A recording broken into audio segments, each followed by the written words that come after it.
viennent d'arriver dans la cachette de Yurdal. La police y a trouvé un corps, Savas, et Meryem pensait au début que c'était le corps de Yurdal, mais c'est celui de Tekin. Cela soulage un petit peu Savas. Vous avez compris que c'est Oktay qui a réglé le compte de Tekin. Boursou de son côté est dans son salon avec Kaan. Elle a voulu prendre son arme qui était sur la table quand elle l'a vu, mais Kaan a pris son arme en premier. Kaan place leurs deux armes sous le canapé et demande à Boursou de s'asseoir. Il veut qu'ils discutent, puis Gouklou frappe à la porte. Boursou n'ouvre pas, et Gouklou l'appelle au téléphone. Naz et Touline apprennent aux infos que Yurdal est recherché pour le meurtre de Tekin, et qu'il est l'unique suspect de ce meurtre, et Touline perd connaissance. Yurdal et Riza ont réussi à s'enfuir. Oran a demandé à voir Savas. Oran lui demande ce qu'il sait au sujet de cet incident. Savas lui répond rien et lui dit qu'il voulait voir son père et qu'il ne sait rien au sujet de Tekin Berker. Oran lui dit que c'est un crime, que son père est un fugitif et que Meryem et lui savait où il se trouvait.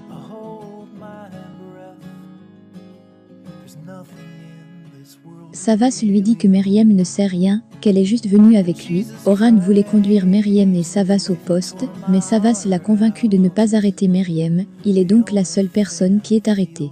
Le corps de Tekin dans ce sac a fait en sorte que Meryem pense à son père et Savas la réconforte avant d'être conduit au poste. Boursou fait savoir à Gouklou au téléphone qu'elle n'est pas à la maison et Gouklou s'en va. Boursou se met à frapper Kaan en lui demandant pourquoi. Il lui dit qu'ils lui ont tendu un piège, qu'il a été trompé. Elle lui dit qu'elle le déteste, que des hommes sont entrés dans sa maison. Elle le déteste pour ce qui lui est arrivé à cause de Kaan. Elle a perdu son bébé à cause de lui. Kaan lui dit que la drogue ne lui appartenait pas. La police avait trouvé de la drogue dans leur maison, et Kaan lui dit que Mehmet était leur homme, qu'il n'a pas eu pitié d'eux, ou de sa fille Ella. Mehmet était son coéquipier.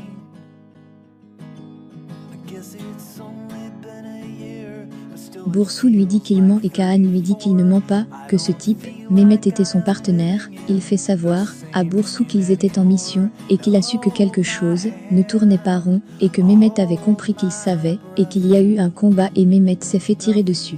Il lui dit aussi qu'il avait remarqué que durant la bataille, des hommes essayaient de prendre leur voiture, qu'il était coincé, il a fui, puis a ouvert les bagages dans un coin et ils étaient pleins de drogue.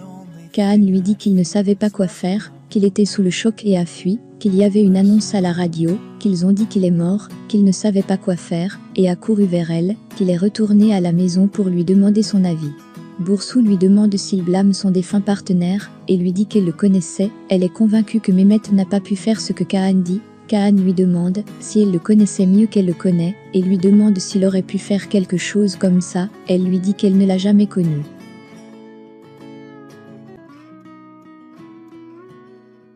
Boursou lui dit un peu plus loin qu'il se serait rendu à la police s'il n'était pas coupable. Kaan lui demande si la police l'aurait cru, que même elle a pensé qu'il l'avait fait. Elle lui dit qu'il ne lui a même pas dit qu'elle était en danger. Kaan lui dit qu'il le suivait, qu'il a essayé de la contacter, mais n'a pas pu, qu'il a essayé de les éloigner de la maison, qu'il les a conduits à lui, mais s'est fait tirer dessus, puis il montre les cicatrices de ses blessures à Boursou. Kaan lui fait savoir qu'il a reçu 3 balles, qu'il s'est réveillé 15 jours plus tard, et qu'il était en colère quand il a appris ce qui était arrivé, donc qu'il était en colère quand il a appris ce qui était arrivé à Boursou, puis lui dit qu'il voulait se tuer. Elle lui dit qu'elle aurait souhaité qu'il le fasse. Elle récupère son arme et lui dit qu'ils vont au poste de police. Kaan lui dit qu'il ne peut pas venir, pas tant que les meurtriers de son enfant sont encore en vie, mais il ne s'oppose pas à ce qu'elle lui tire dessus si elle le veut. Boursou ne veut pas le faire maintenant, et lui dit qu'il manque Sadik.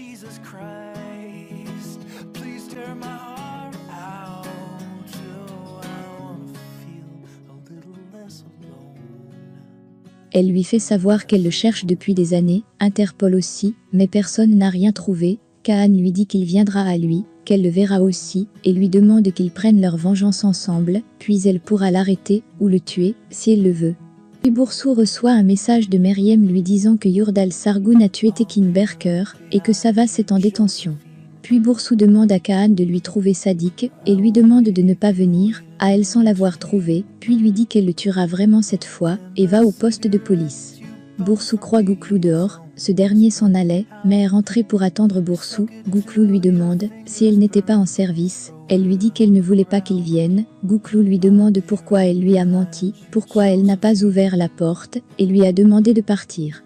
Boursou ne veut pas lui répondre, et Gouklou lui dit qu'elle ne lui a jamais menti. Gouklou va chez elle, pour voir avec qui elle était. L'homme de Kaan le prévient et Kaan en profite pour se cacher.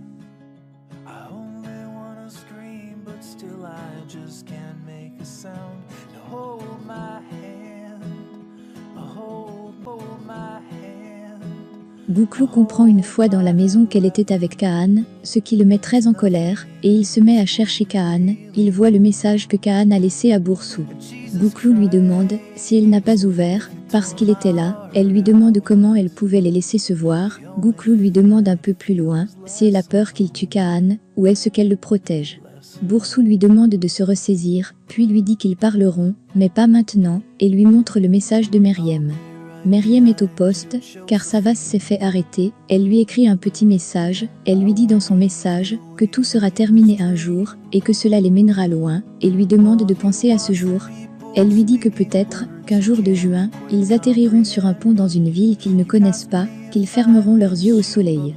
Elle fabrique ensuite un bateau avec son message, et le donne à un policier, pour qu'il l'apporte à Savas.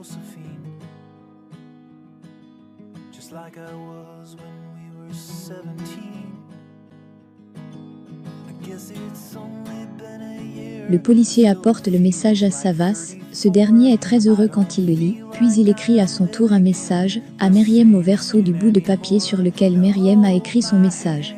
Puis Boursou entre et lui fait savoir qu'ils n'ont pas trouvé Yurdal. Elle lui dit qu'elle a parlé au chef et qu'il ira voir le procureur qui est de garde. Savas fabrique un avion avec son message. Touline va très mal, depuis qu'elle a vu ce qui s'est passé aux infos avec Yurdal, et en plus de cela elle est enceinte. Elle dit à Naz qu'elle le voulait tellement. Quand ils se sont mariés pour la première fois, elle voulait un frère pour Naz et un ami pour elle, mais qu'ils lui ont dit qu'elle ne pouvait pas, donc qu'elle ne pouvait pas avoir d'enfant. Nad lui dit que c'est un miracle et Touline lui dit que ça arrive aujourd'hui. Elle se demande ce qu'elle dira à cet enfant quand il demandera son père.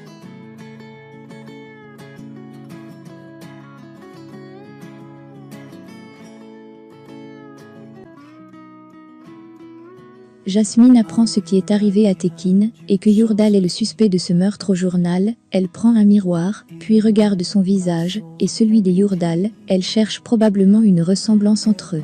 Puis Suzanne entre, et lui dit que ce n'est pas bien d'être comme lui, qu'elle est la fille de sa mère, et qu'il est un meurtrier. Jasmine lui demande s'il a vraiment fait ça. Suzanne lui dit qu'il a tué Kemal Bilen, qu'il a tué sa mère, qu'il n'a jamais voulu qu'elle naisse. Vous avez compris que Jasmine est la fille de Yurdal. Jasmine lui demande si elle ne l'a pas amenée là à cause de ça, pour qu'elle apprenne à connaître son père, son frère, qui est Savas.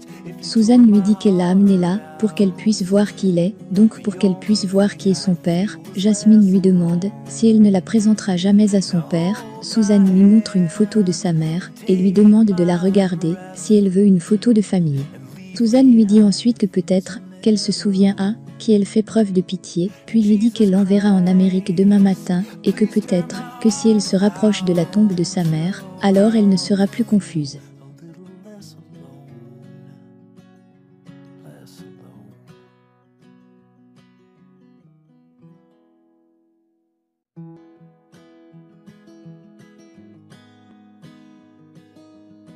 Meriem vient de recevoir le message en avion de Savas. Ce dernier lui dit que ça s'appelle le Nord, et qu'en juin, quand ils descendront de ce bateau, il les attendra, les prendra tous les deux, et les amènera dans une ville de Suisse à flanc de montagne. Il ajoute que Boursou et Gouklou les attendront là-bas, et que Gouklou lui dira pourquoi ils y sont allés, car il manque de papier.